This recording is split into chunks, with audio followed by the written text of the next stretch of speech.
The notification arrived at 11:47 on a Tuesday morning in October.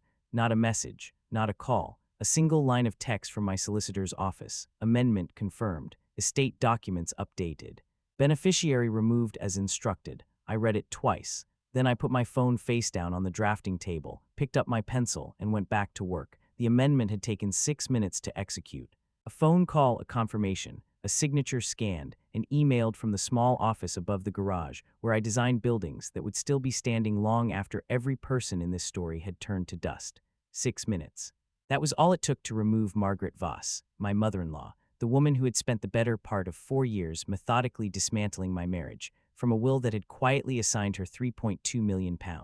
She did not know she had ever been in it. She did not know she had just been removed. She did not know that the man she called poor was sitting on a £47 million stake in the most significant urban regeneration project this city had seen in 30 years. She knew nothing, and I had decided finally that she never would. Here is the truth that nobody in the Voss family understood on that Tuesday morning or on any morning before it. I was not what they thought I was. I had never been what they thought I was. They had looked at a quiet man who drove a modest car, wore unbranded clothes, declined to mention his projects at dinner, and declined to correct their assumptions, and they had decided, with the casual confidence of people who had never been wrong about anything that mattered to them, that he had nothing. That he was nothing, that their daughter had made a catastrophic error in choosing him, and that the kindest thing they could do for her was to make the error reversible. They had been building that case for 4 years, brick by patient brick. What they had actually been building, without knowing it, was the room in which they would eventually be locked. I am Elliot Marsh. I am 41 years old. I am an architect. And this is the story of how the people who tried to reduce me to rubble discovered, in one evening, exactly what it means to demolish a load-bearing wall. Before we go any further into Elliot's story, we'd love to know where in the world you're watching from. These stories travel to the most extraordinary places, and it means everything to us to know you're here. Drop your city or your country in the comments below. We read every single one. And if this kind of story speaks to you, please consider giving this video a like and subscribing to the channel. It costs you nothing, and it allows us to keep telling stories that matter. Now let us return to Elliot Marsh, and to the October morning when a 6-minute phone call changed the entire architecture of what was coming. I met Natasha Voss at a planning consultation in the spring, 7 years before any of this happened. She was there representing a heritage preservation group. I was there representing the firm. We were technically on opposite sides of the table. She had a folder of Victorian-era photographs and a quiet intensity that made the room pay attention when she spoke. I had a set of schematics and the increasingly uncomfortable feeling that her arguments were better than mine. I conceded 2 design points in that meeting that I had not planned to concede. My senior partner asked me afterward what had happened. I told him the heritage case was stronger than I had anticipated. That was not the whole answer. We had coffee 3 days later. Within 4 months, we were inseparable, the kind of inseparable that feels less like a choice and more like a rearrangement of physics. She was warm and principled and fiercely intelligent, and she laughed at the right things, and she had a habit of leaving books open face down on every surface in a way that should have been irritating, and was instead, somehow, one of the things I loved most about her. She cared about things that most people in her social circle had decided were impractical to care about. Old buildings, the people inside old buildings, the way a community calcifies around its architecture, the way a neighborhood carries its own history in the grain of its walls. She had done her dissertation on post-industrial regeneration in the north of England. She had walked those towns before the funding came in, and after, and she knew the difference between development that served a place and development that consumed it. She was, in other words, exactly the person I would have designed if someone had handed me a brief and told me to be specific. I loved her without reservation. I want that on record. Whatever follows, I want it understood that what I felt for Natasha Voss was not performance, and was not strategy, and was not anything other than the real, unreserved, occasionally inconvenient thing. We married in the 2nd year. It was a small ceremony at a converted mill in the countryside, Natasha's choice, and a good one. Wildflowers on every table, a local string quartet, 83 guests, which was everyone we actually needed, and nobody we were performing for. Her parents attended. Her mother, Margaret, wore an expression throughout the day that I can only describe as the face of a woman enduring a mild but persistent dental procedure. She was not cruel at the wedding. She was something more calculated than cruel. She was perfectly correct, every word in its right place, every warmth precisely calibrated. She held my hand at the photographs and said she was delighted to welcome me, and her eyes said something considerably more measured. Her father, Gerald, was warmer, a quiet, vaguely defeated man who had the eyes of someone who remembered having opinions and could no longer locate them. He had been, by all accounts, a decisive figure in his career years. Somewhere in the intervening decades, Margaret had become the center of gravity in the household, and Gerald had adjusted his orbit accordingly. He told me at the reception, with genuine warmth and a glass of champagne, that Natasha had never seemed happier. I believed him. I also believed he was the kind of man who told the truth only when he was sure it wouldn't cost him anything, and that this particular truth was safely affordable. Her brother Callum made a speech at the reception that contained 2 compliments for Natasha and 1 for me, a joke about how she'd always had unconventional taste, in architecture and in men, that got a laugh I was not meant to join in with. I smiled anyway. I had, at that point, not yet understood what I was dealing with. I had not understood because I had been paying attention to the wrong things. I had been watching the individuals and not the system. A single column of a building can be sound while the load distribution is wrong. The failure, when it comes, appears sudden, but it has been happening gradually, in the unseen places, for a long time. That understanding took approximately 8 more months to arrive. It was not a confrontation that told me the truth. It was a nursery monitor. We had been discussing, loosely, warmly, with no urgency, the possibility of starting a family. Natasha's parents had given us a baby monitor as a gift after the wedding. A joke, she had said, her mother's sense of humor. I had put it in the spare room and forgotten about it until one evening in February, when I was working late in the garage office and realized with mild surprise that the second unit, still sitting on the shelf above my drafting table where I had placed it and never moved it, was switched on. And through its speaker, very clearly, I could hear a conversation happening in the kitchen of our house. Margaret's voice. She had come for what she called a mother-daughter evening. I had retreated to work, as I often did when Margaret visited, because her presence in a room created a particular quality of silence between Natasha and me that I had learned was easier to avoid than to weather. I should have turned the monitor off. I should have walked inside and made myself a cup of tea and let whatever they were saying remain private.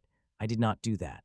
What I heard in the next 9 minutes, I will try to set down accurately and without embellishment, because it requires no embellishment.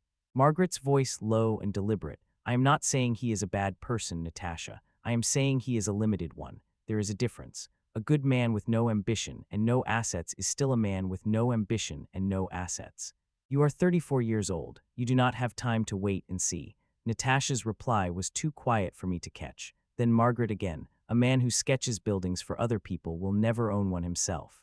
That is simply the truth of it, and I will not apologize for saying it because nobody else in your life is brave enough to. A pause. Then, I raised you for better than this, and I am telling you now while you still can leave. While it's clean, while there are no complications, find someone who can actually provide the life you deserve. I sat very still at my drafting table for a long time after that. The pencil was in my hand.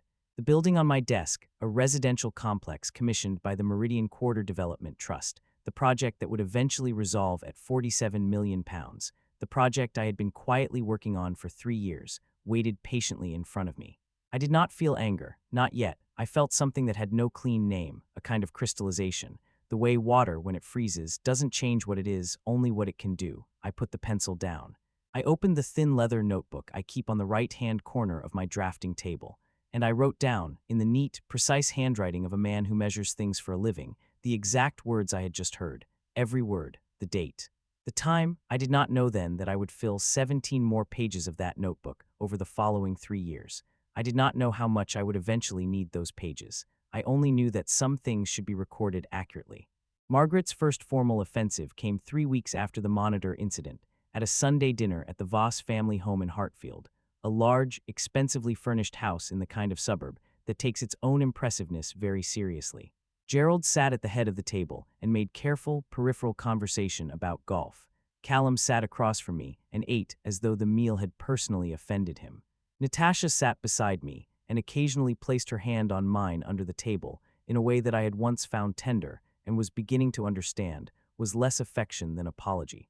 Margaret served the first course and delivered the first assault before the soup had cooled. Elliot, we heard the Kendrick building project fell through.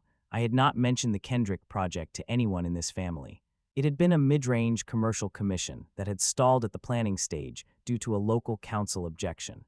The kind of thing that happens routinely in architecture. The kind of thing that becomes, in the retelling by someone like Margaret, evidence of a terminal condition.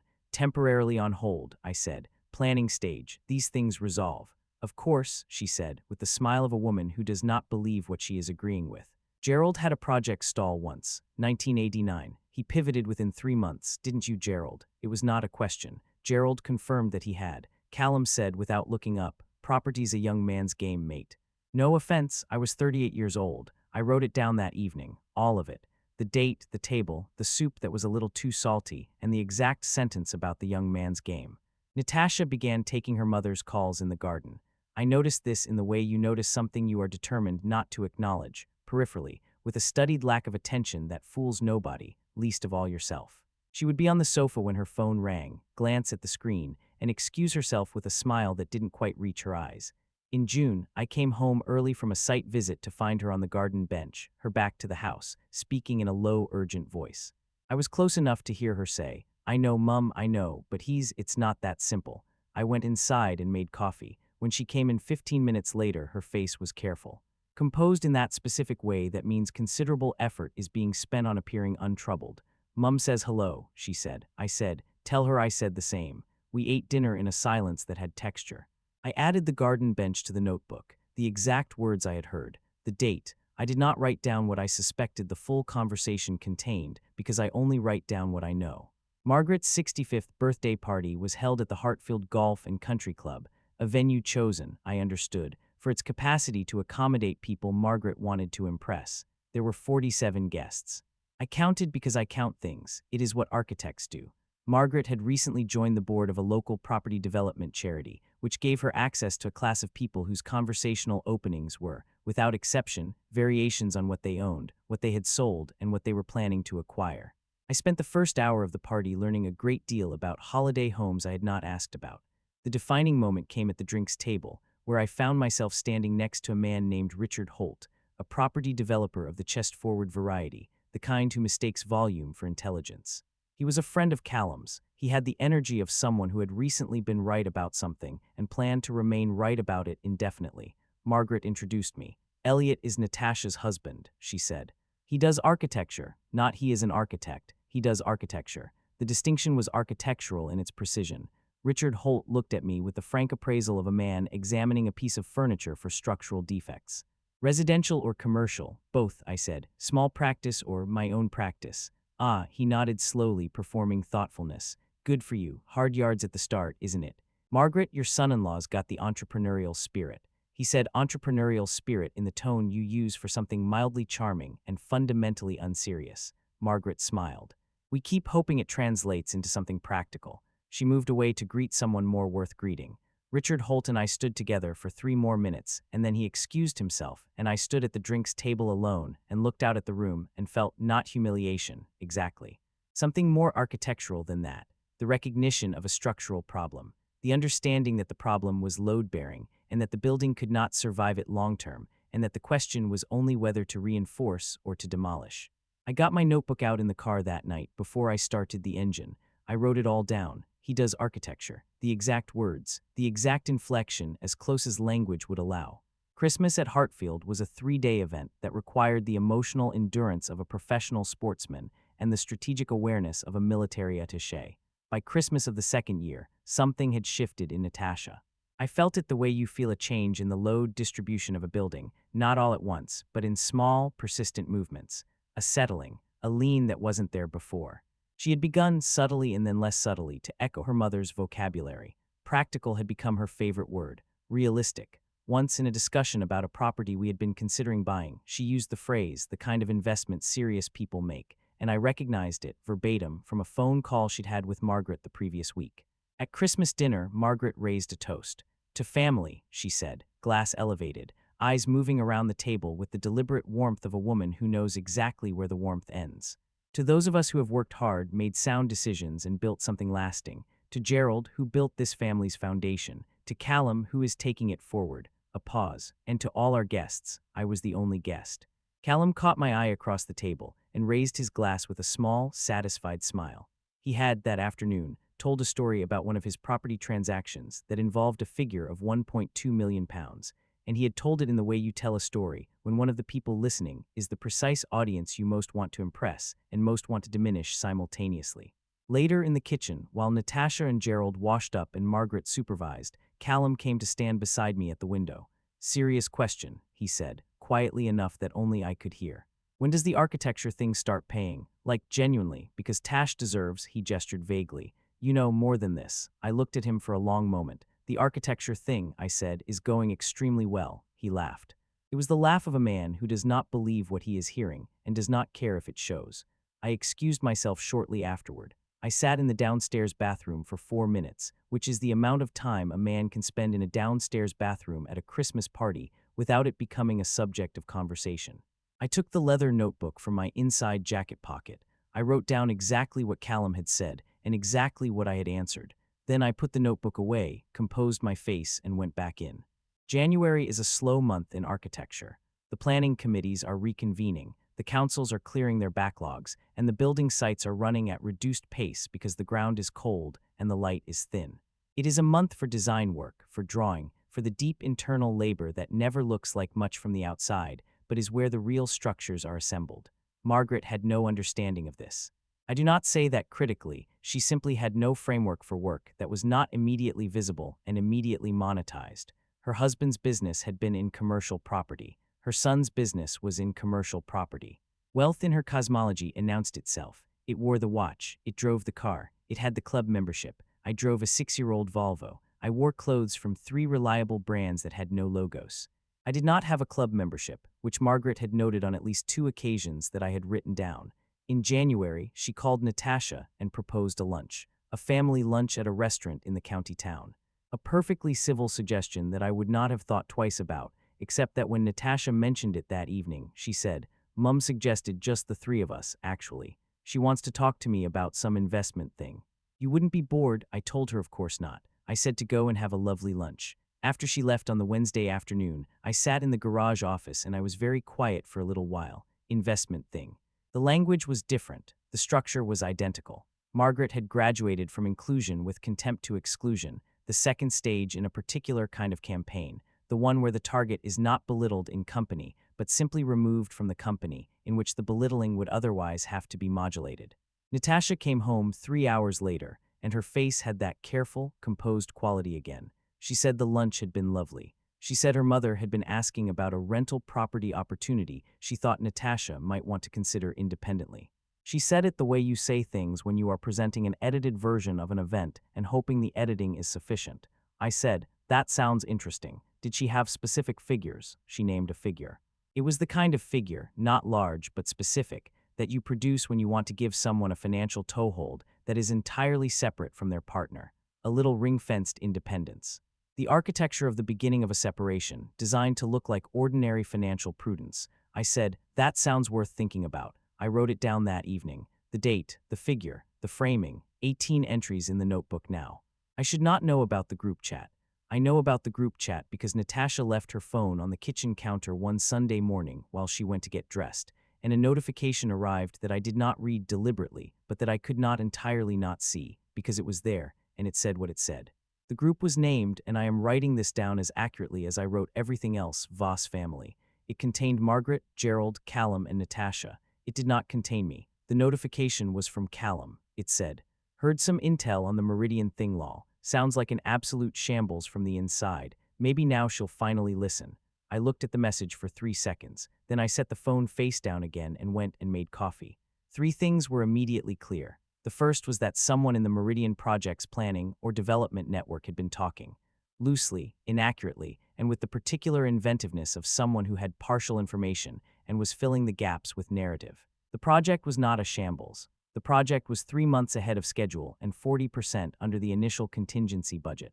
But rumor in the construction industry bears the same relation to fact as a sketch bears to a completed building. It has the rough shape and none of the substance. The second thing that was clear was that Callum had been monitoring the project, actively, which meant he had been looking for ammunition, which meant that the campaign I had been watching build for 3 years had now entered its operational phase. The third thing that was clear was that the phrase, "maybe now she'll finally listen," was not a spontaneous observation. It was a reference to a conversation that had been happening in that group, in that chat, without my knowledge, with Natasha as its audience. It was, in its casual three-word efficiency, the most honest thing any member of the Voss family had ever said to me or adjacent to me in 3 years. I drank my coffee. I opened the leather notebook. I wrote, February, group chat. Callum Voss, maybe now she'll finally listen. Note, Meridian intel being circulated, source unknown, inaccurate, irrelevant to timeline. Then I wrote one more line, which I had not planned to write and which surprised me slightly by appearing. I think the time for patience is nearly over. I underlined it. I have been saving this one. It is the one that changed the tense of everything. I was in the garage office on a Friday evening in March, running the revised numbers on the Meridian Quarter. The project was resolving beautifully. 3 years of quiet, meticulous development work, a 60% majority stake structured through a holding company my solicitor had set up on my instruction, an evaluation that was climbing toward £47 million.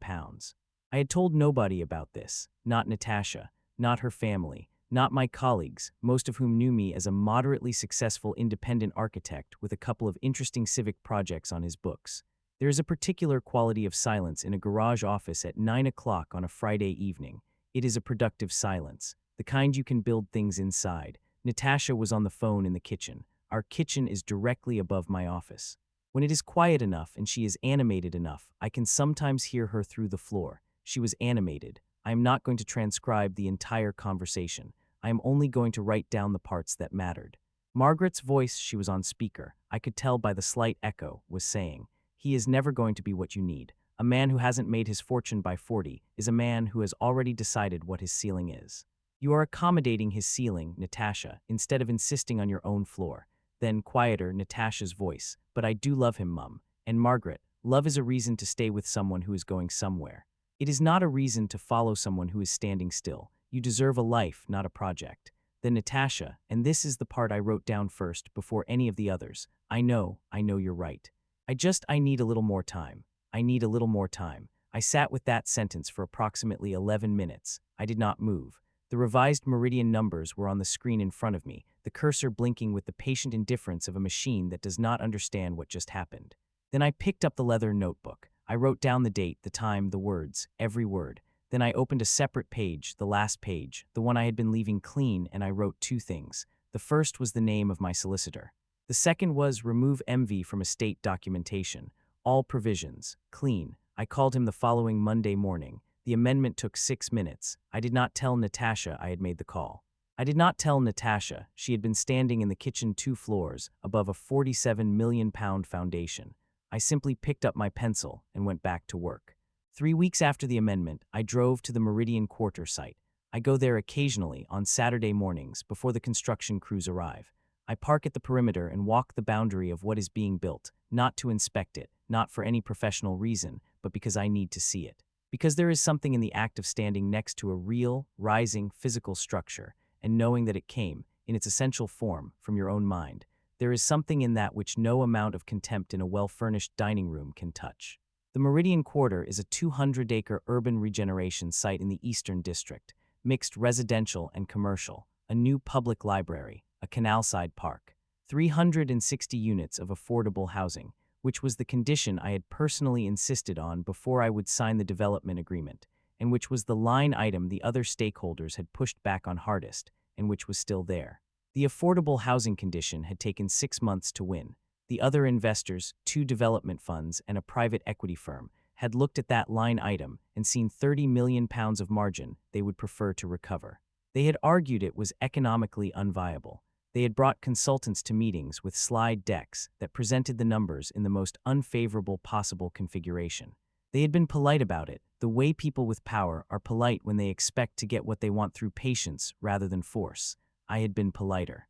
I had sat in 14 meetings over 6 months, with the holding company's financial model open in front of me, and I had explained, with the patient precision of a man who has spent his career making complicated things clear, exactly why the affordable housing was not a concession, but a structural necessity, because a regeneration project that served only one income bracket would face planning resistance, political opposition, and the kind of long-term community hostility that adds cost and subtracts value in ways no slide deck adequately captures.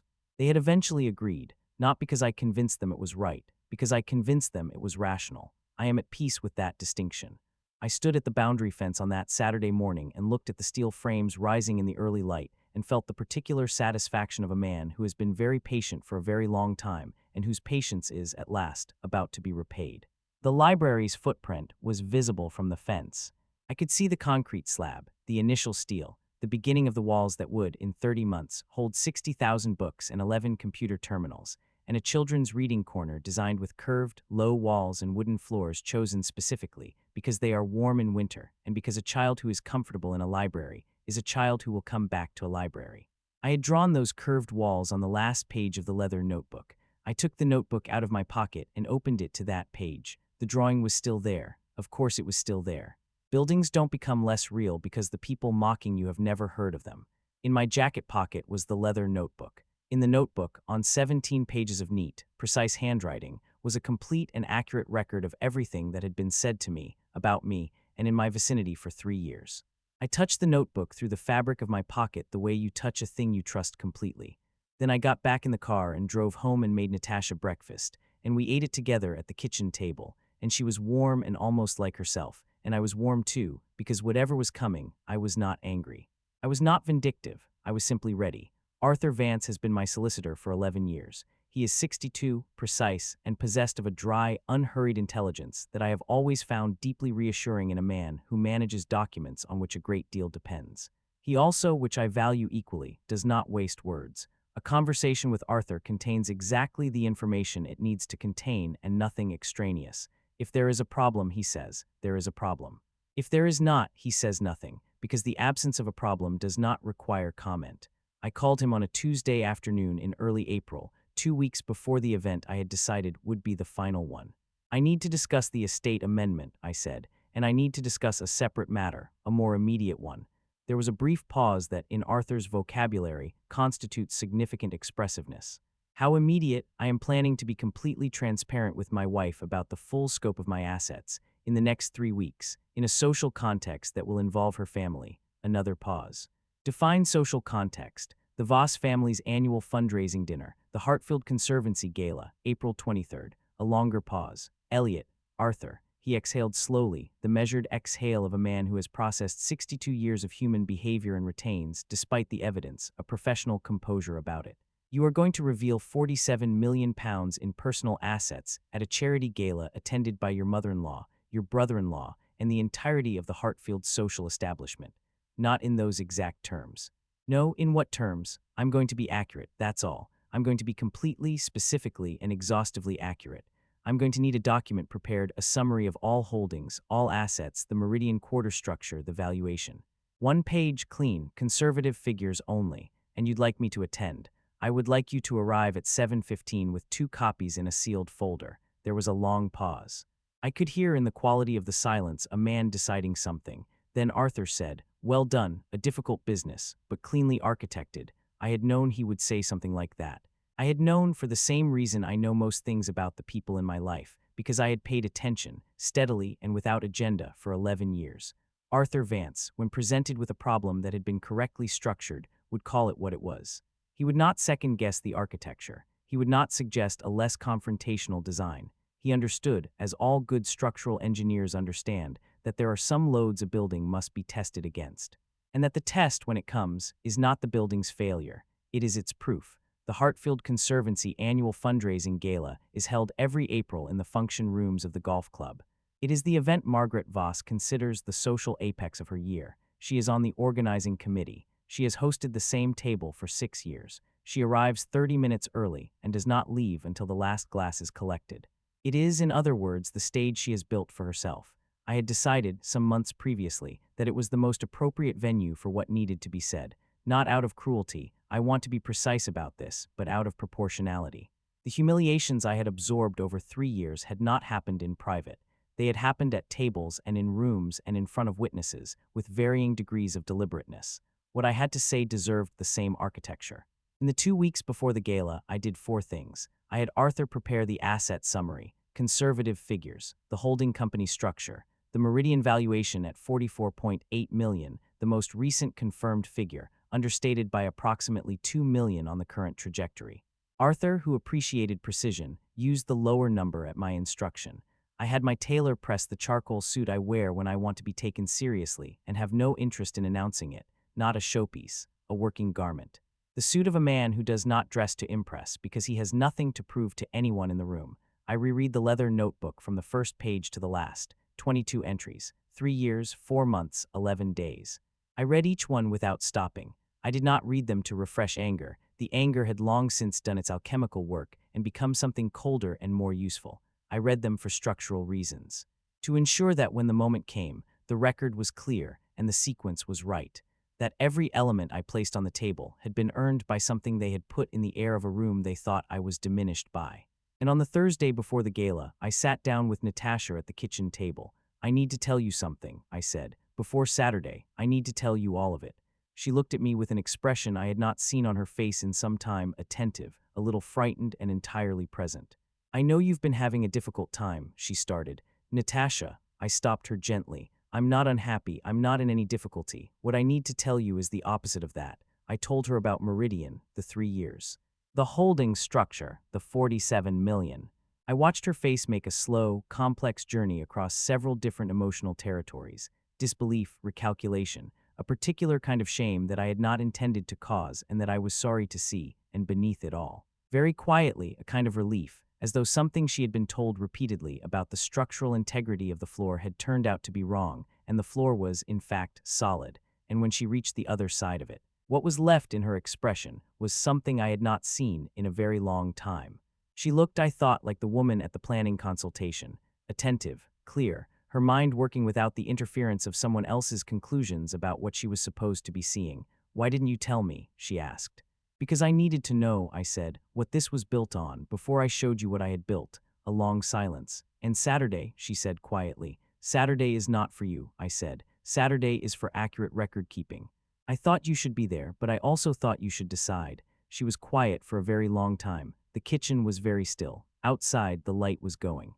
The house we had shared for 5 years was the same house it had always been, modest, well-maintained, books on every surface. And in that moment it felt both exactly as it had always been and irrevocably different, in the way a building feels after the load distribution has been corrected.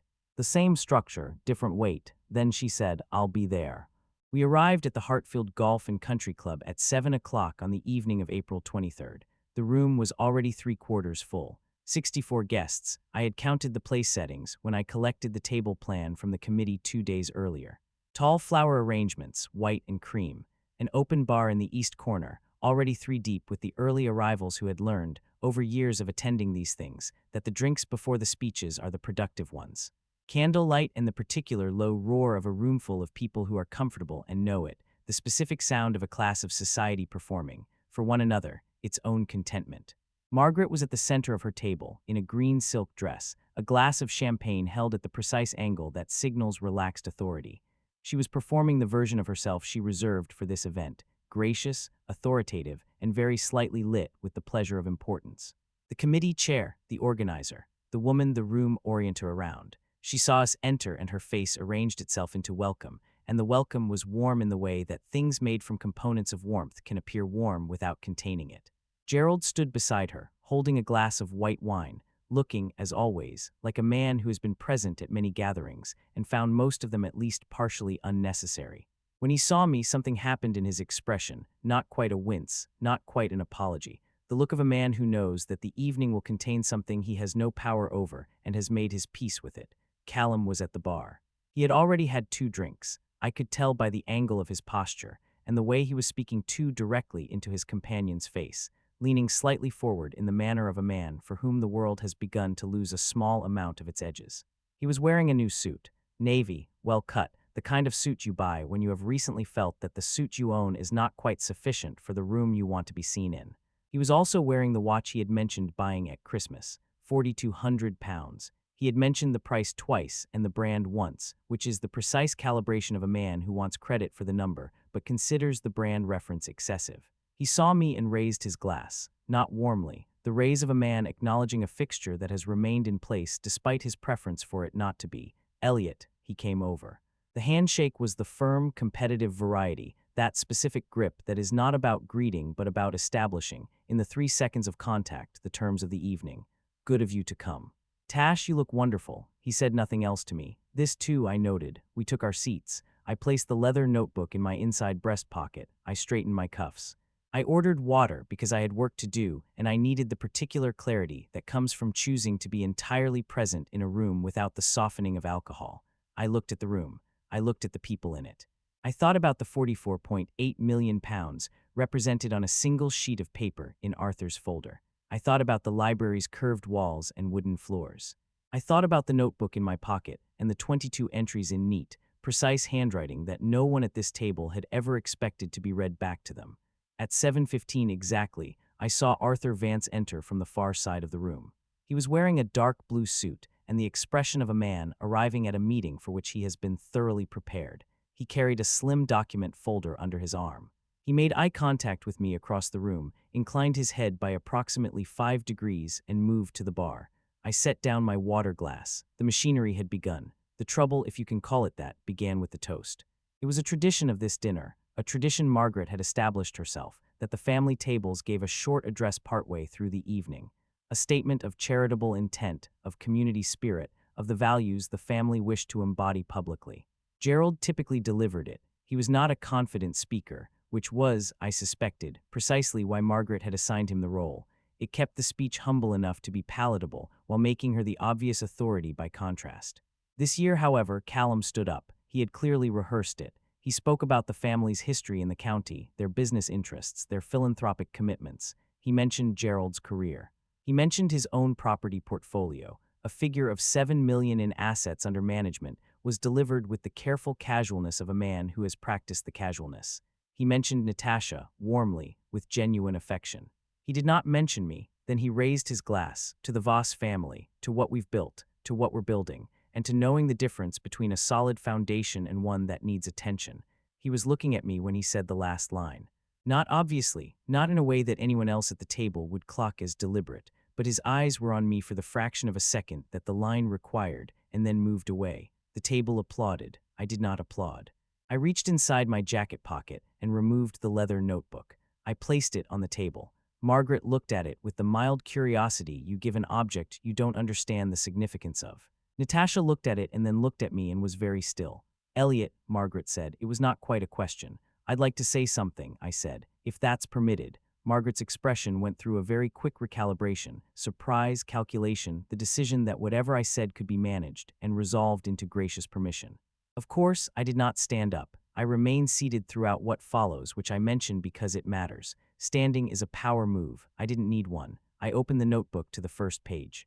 February 14th, 2 years ago, I said. A Sunday dinner. Margaret, you said, a man who sketches buildings for other people will never own one himself. A silence so complete it was structural. I wrote it down, I said. I've been writing things down for 3 years, not because I was angry, because I wanted to be accurate. Margaret opened her mouth. I continued. September, 2 years ago. The birthday dinner here actually at this club, you said. We keep hoping it translates into something practical. I paused. I wrote that down too. Callum shifted in his seat. Gerald was looking at the tablecloth. Christmas, year 2, Callum. I looked at him with perfect calm. You said.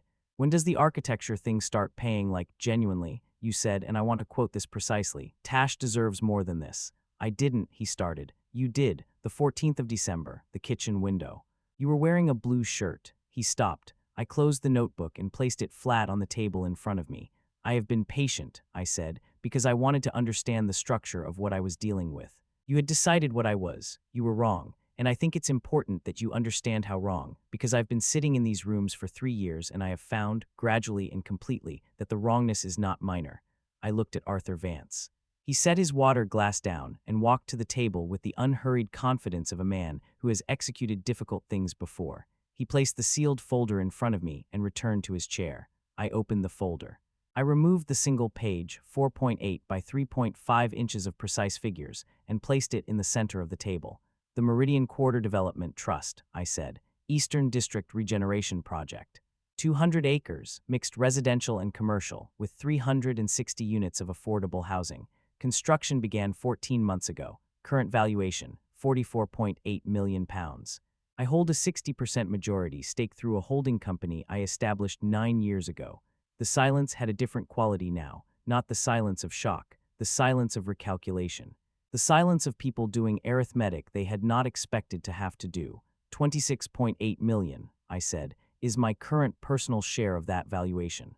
That is not inclusive of the additional 14 commercial commissions currently active through the practice. That is not inclusive of the property portfolio, 8 units, 2 commercial, 6 residential. That is not inclusive of the managed investment accounts, which Arthur can detail for you if there is any question about the figures. Margaret was looking at the document with the expression of a woman whose scaffolding has been removed from a building she believed would stand without it. I watched all of them. Callum's face had gone through 3 distinct phases in the preceding 90 seconds. The first was confusion, the face of a man hearing information he cannot yet locate in any existing mental category. The second was recalculation, rapid, visible, like watching someone revise a sum they were certain they had right. The third was something quieter and more permanent. Not shame, exactly, recognition. The particular look of a man who understands, for the first time and completely, that the game he thought he was winning was not the game that was being played. Gerald had not moved. His hands were flat on the table. He was looking at the asset summary with the steady expression of a man absorbing a piece of information that changes several other pieces of information he had previously considered settled. Natasha had her eyes on me. I could feel it without looking at her. Her gaze had the quality of something finally unfocused becoming sharp, the way a building resolves as you get closer to it, detail by detail, until the full scale of the thing is undeniable.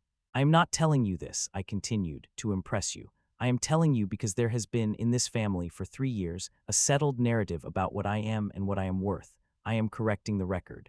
Specifically and completely, I looked at Callum. The architecture thing is going extremely well. He said nothing. The watch on his wrist, 4,200 pounds, had never looked smaller. In February of this year, I said, you sent a message to the Voss family group chat. You said, heard some intel on the Meridian thing. Sounds like an absolute shambles from the inside. Maybe now she'll finally listen. I paused. The project is 3 months ahead of schedule and 40% under contingency budget. The shambles intel was from someone who had attended one planning meeting and understood none of it.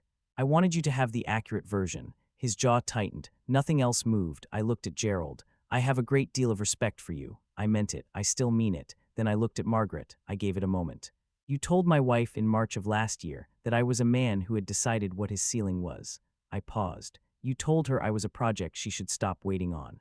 You told her that love was not a reason to follow someone who was standing still. She did not speak. I want you to know that the Meridian Quarter Library, the public library, the one going into the Eastern District, the one that will serve 14,000 households, I designed it on the last page of this notebook. I tapped the cover. Not on a computer, not in the office. On a train, in 35 minutes, on a Thursday morning in November, on the last blank page of a notebook that I had been using to write down everything you said to me. Everything your son said to me. Every dinner, every toast, every casual aside that was designed to make me feel like a man standing in a room he didn't belong in. I looked at her steadily. It is the most important building I have ever designed. It will be standing in 200 years. And I designed it in the same book where I wrote down, a man who sketches buildings for other people will never own one himself. A pause. I hope that's a detail that stays with you. She did not reply. Her hands were in her lap. The social confidence, the careful, practiced, decades-long performance of a woman who knows how every room works, had gone somewhere private, the way heat goes from a surface when you remove the source. I did not feel triumphant. I want to say that clearly and mean it. I felt the particular hollow clarity that comes when a long structural problem is finally resolved. The way a building settles when the last element clicks into its designed position.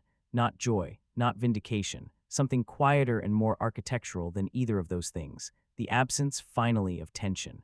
As for the will, I said, Margaret, you were included in my estate as a gesture of goodwill when Natasha and I married. You were removed last October. You were removed before this evening.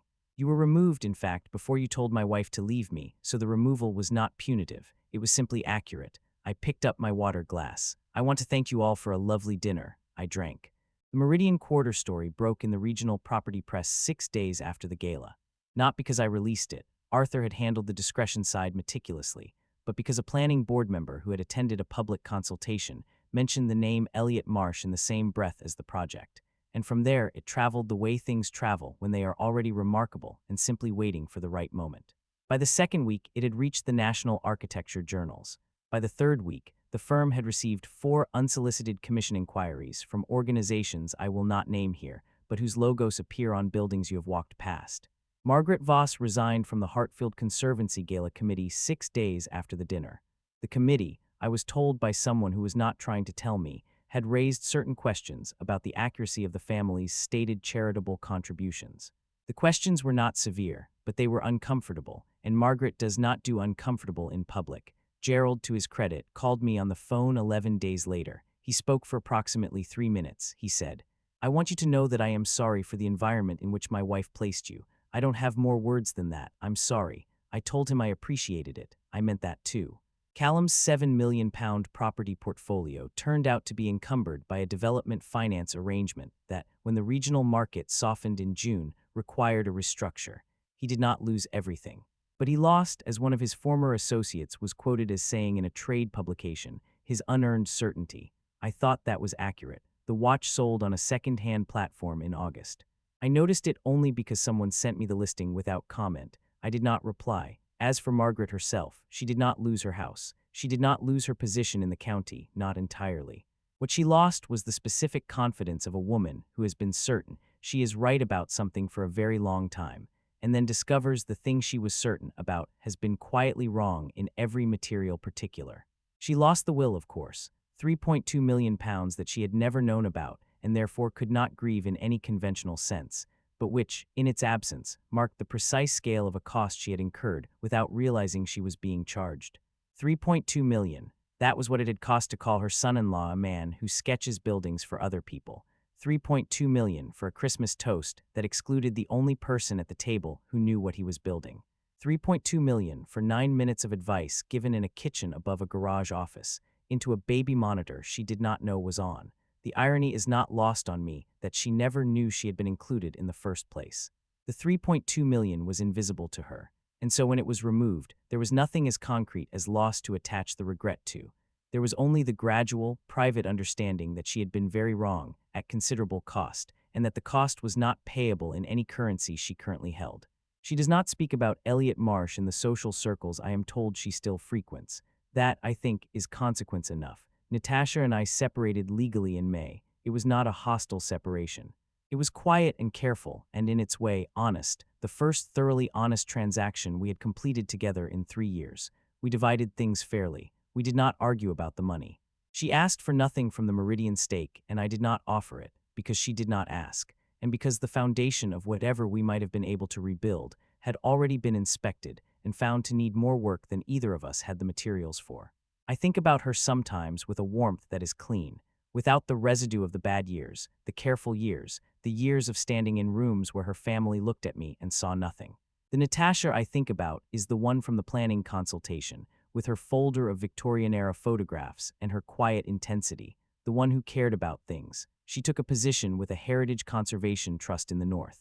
She called me 2 months later to tell me she had found an old Victorian schoolhouse that she was going to help restore, and her voice on the phone had that quality, the quality I remembered from the planning consultation, the attentiveness, the clarity, and I was glad. I was genuinely glad for her. She had, I thought, found her foundations again. She did not tell me to call again. I did not call again. But I kept the memory of her voice on the phone, the way she sounded when she was herself, as a private reminder that the person she had been when I met her was real, that it had not been an error of perception, that the building, in its original design, had been sound. The failure had been in the external conditions, in the load she had been asked to carry by people who did not understand the difference between pressure and support, in the slow, patient erosion of a woman's own judgment by a mother who loved her conditionally and called it wisdom. I do not hate Margaret Voss. I want that on record too. She believed what she believed. She loved her daughter in the only architecture. She knew how to build stone by stone, load-bearing on external status, with no internal structure that could survive the removal of the facade. It was not a building designed to stand in a storm. I simply refused to be the storm. The letter arrived on a Tuesday in September, 6 months after the gala. Not an email, not a text. A letter handwritten on cream notepaper, addressed in Margaret Voss's handwriting, which I recognized from the Christmas card she had sent the first year, before she had decided that we were beyond the formality of pretending. I am going to reproduce it here, not in full, but in its essential terms, because it deserves to be recorded accurately, as everything in this story has been recorded accurately. She wrote that she had spent considerable time thinking about what had been said at the dinner, and before the dinner, and over the 3 years of the marriage. She wrote that she had been operating from a set of convictions about what success looked like and what a man worth keeping looked like, and that those convictions had been, in her own word, provincial. She wrote that she understood now that she had mistaken visibility for value, performance for substance, and the appearance of ambition for the thing itself. She wrote that she was not writing to ask for anything. She wrote that she was writing because she needed Elliot to know that the person she had been to him in those years was not the whole of who she was, and that she was, in whatever way still mattered, genuinely sorry. The last paragraph said, "I am not asking for forgiveness. I am not sure I have earned the right to ask for it. I only wanted you to know that I see, now, what I was unable to see then. That is, I suppose, the most honest thing I have ever written." It was 3 paragraphs. There were no requests. There was no mention of the will. I sat with it for a long time. I want to be careful about what I say next because I think it matters to say it precisely. I did not forgive Margaret Voss in the way you forgive a small wrong quickly and completely. What she had done was not small, and the process of absorbing it, the years of it, the particular quality of contempt that is delivered with the smile of someone who believes they are helping, that process does not resolve in an afternoon because a handwritten letter arrives on cream notepaper. But I also did not feel, reading that letter, the hardness I had expected to feel. The corner of something had softened, not in a way that changed what had happened, in a way that changed what was still happening inside me. In the ongoing story, I was telling myself about what the years had cost and what they had been worth. She had been wrong, she had known it and written it down without prompting, without an audience, without any visible gain. That is not nothing. I read the letter twice. I set it on the drafting table. I sat with it for some time. Then I placed it in the leather notebook, on the last clean page, the one after the page where I had written Arthur's name and the instruction to remove her, and I closed the cover. I did not reply. I did not delete it. I left it there between the ledger of insults and the drawing of the library. I thought that was architecturally appropriate. I am 41 years old. The Meridian Quarter Library broke ground last month. I stood at the site on the morning of the groundbreaking ceremony, and I watched the first steel go into the earth, and I held the leather notebook in both hands, and I thought about the 14,000 households on the eastern side of the city who will, in 30 months, have a building that belongs to them. A building with their name in the bricks. A building with curved walls and wooden floors and 60,000 books and 11 computer terminals and a children's reading corner designed by a man who was told, at a dinner table, that he would never own a building of his own. I thought about all of it, and then I put the notebook in my pocket and shook hands with the site foreman and had a cup of tea in a paper cup, standing in the mud at the edge of the Eastern District, and watched my building begin to be real. That is what I was building all those evenings in the garage office. Not a fortune, not a weapon, not a case for the prosecution, a foundation. The fortune was a consequence of the foundation. The weapon was a consequence of their contempt. The case for the prosecution wrote itself, one entry at a time, because what was being done to me was documentable, and documentation is what architects do. But the building, the actual building, the one that will be there in 200 years, the one that will hold the books and the children and the quiet particular warmth of a public space that exists solely for the people who need it. That building was not built from anything that happened in a dining room in Hartfield. It was built from the work. It was always only the work. I had simply needed to make sure, before I showed it to anyone, that the people I was showing it to were not going to stand on top of it and tell me it wasn't there. They were not the right people. I am still looking for the right ones, and in the meantime there is always the work. The work is never finished. The next brief is already on the drafting table. There will be more buildings, more foundations. More structures that mean more than the people who commission them will ever fully understand. That is what it means to be an architect, not to sketch buildings for other people. To build things that outlast the argument about whether you were capable of building them. What do you think? Was the silence worth it, or should Elliot have spoken sooner? And was Margaret's letter enough, or is some damage beyond the reach of 3 paragraphs on cream notepaper? Let us know in the comments below. We read every single one, and your perspective on these stories matters more than you know. If this one resonated, please give it a like and consider subscribing to the channel for more stories built on exactly these foundations. Thank you for being here.